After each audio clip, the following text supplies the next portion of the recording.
Assalamualaikum warahmatullahi wabarakatuh. Saya Eka Rinzianti dari jurusan Psikologi Islam, Fakultas Usuluddin dan Studi Agama, UIN Raden Intan Lampung dengan NPM 1731080-133. Di sini saya akan memaparkan hasil review jurnal internasional yaitu Jurnal Psikologi Islam dari tugas mata kuliah pengantar psikologi Islam yaitu dengan dosen pengampu Ibu Mustamira Sofa Salsabila SPSI MSI. Di sini saya mengambil jurnal internasional yang berjudul Building Family Resilience in Islamic Approach, a Case Study in a Family with Autism Child. Nah, penulisnya yaitu Vesta Yumpi tahun 2018.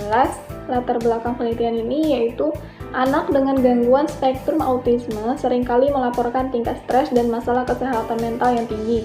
Orang tua dari anak-anak dengan ASD melaporkan masalah emosional yang lebih besar dibandingkan dengan orang tua dari anak-anak biasanya.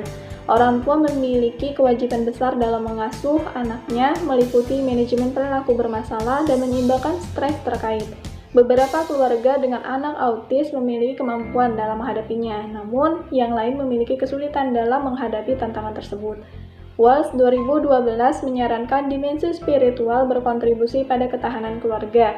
Studi di BIMSA 2014 menyimpulkan bahwa rohani kecerdasan dikembangkan sesuai dengan kerangka Al-Quran yang menggabungkan kesadaran spiritual ke dalam sistem keyakinan, ibadah, moralitas, dan tanggung jawab sosial.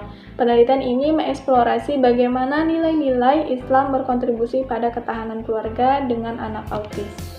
Dan teori dari penelitian ini yaitu ketahanan keluarga adalah konsep yang terletak pada studi asli tentang ketahanan individu. Selain melihat anggota keluarga, individu sebagai sumber dari potensi untuk ketahanan individu. Konsep ketahanan keluarga berfokus pada risiko dan ketahanan dalam keluarga sebagai unit fungsional. Teori ini dibangun berdasarkan kompetensi dan kekuatan paradigma keluarga berorientasi yang memungkinkan pemahaman yang lebih besar tentang bagaimana keluarga menunjukkan ketahanan ketika ditantang oleh kesulitan. Walsh 2012. Menurut Walsh, untuk mendapatkan pemahaman tentang bagaimana keluarga menunjukkan ketangguhan ketika dihadapkan pada kesulitan, dulu dibangun dari basis kompetensi dan kekuatan paradigma keluarga yang berorientasi. Nah, di sini metodenya yaitu deskriptif dengan pendekatan studi kasus. Satu keluarga dengan anak penderita ASD mendiskusikan wawasan yang bermakna tentang bagaimana nilai-nilai Islam mendukung mereka menjadi tangguh. Data dikumpulkan dari berbagai sumber seperti wawancara mendalam, pengamatan, dan dokumentasi. Data analisis menggunakan metode tematik untuk menemukan hakikat dan implikasi dari pengamatan peserta. Hasil penelitian ini dapat membantu keluarga muslim lebih memahami resilien yang berkontribusi pada pola asuh yang positif bagi anak berkebutuhan khusus. Terdapat 4 tema yang muncul, yaitu yang pertama, tujuan indah di balik kesulitan dan stres. Yang kedua, terima kasih atas keberhasilan kecil.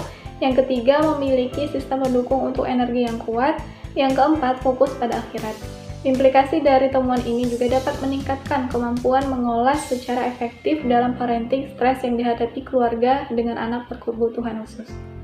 Kesimpulan dari penelitian ini yaitu studi ini mendukung sejumlah besar dokumen penelitian tentang keyakinan dan sumber spiritual yang telah ditemukan sebagai sumber ketahanan. Diperlukan lebih banyak penelitian untuk mengungkap ketahanan keluarga dengan anak autis. Penelitian ini hanya melibatkan satu keluarga yang terkena autisme fungsi tinggi dan dibatasi dalam hal itu. Penting untuk dicatat bahwa autisme telah terbentuk sebelumnya. Kategori berdasarkan tingkat keparahan. Tingkat keberagamaan autisme mungkin menyembunyikan dinamika yang berbeda tentang bagaimana keluarga membangun ketahanan dengan menggunakan nilai-nilai Islam.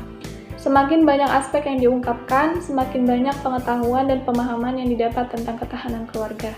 Oke, kritisi untuk jurnal ini yaitu jurnal ini memang tercantum keterangan International Journal of Islamic Psychology dan dicantumkan juga ISSN-nya, namun tidak dicantumkan volumenya. Nah, terus untuk sumber dari jurnal ini menurut saya sudah tidak terlalu lawas dan untuk bahasanya pun menurut saya sudah cukup untuk dipahami. Aplikasi jurnal yang dapat diterapkan di Indonesia yaitu dengan judul Pengaruh Pendidikan Islam Terhadap Keharmonisan Keluarga. Latar belakangnya, keluarga adalah unit terkecil dari masyarakat yang terdiri dari ayah, ibu, dan anak-anak. Keluarga sangat berperan penting, salah satunya sebagai tempat pemenuhan kebutuhan anak. Selain itu, suasana keluarga juga ikut menentukan terbentuknya kepribadian dan perilaku anak ke depannya. Dengan demikian, pendidikan sangat penting bagi keberlangsungan hidup di dunia dan akhirat.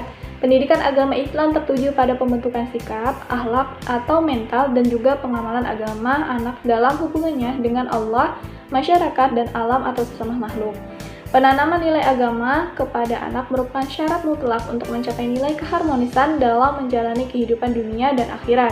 Keharmonisan keluarga merupakan sarana pembentuk akhlak, karakter, dan kepribadian anak.